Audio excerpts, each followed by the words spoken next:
Kim Chu ay naospital na naman. Welcome to Philippine Showbiz Updates. Kim Chu ay naospital na naman. Kung matatandaan kahapon nga ay nag-back to work si Kim Chu sa It's Showtime matapos gumaling at nagnegatibo na ito mula sa sakit.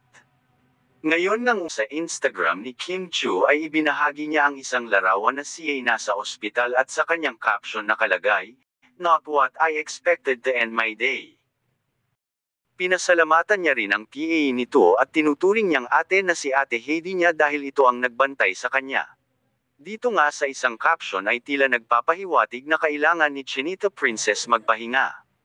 Marahil ito'y dahil sa walang tigil na trabaho ni Kim kaya naman payo ng kanyang mga tagahanga ay magpahinga muna at hinay-hinay sa trabaho at palakasin ang sarili. Kung kahapon ay nag-trending siya sa kanyang pagbabalik sa It's Showtime ngayon nga dahil sa maraming nagmamahal sa Chinita Princess ay nag-trending nga ito dahil sa kanyang pagka-ospital kaya naman isang malaking #Speedy Recovery Kim Chu. Ang hilan ng mga tagahanga ni Kim. Pero tila walang salitang pahinga sa ating Chinita Princess, sa sobrang sipag ba naman ito magtrabaho?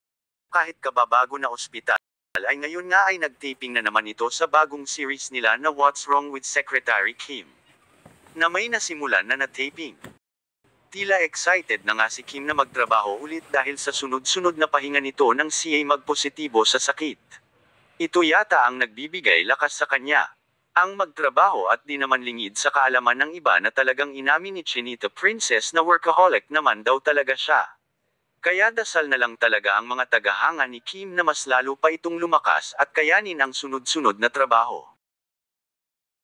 Samantala mapapanood ang kanilang teleseryeng Linlang ngayong Lunes.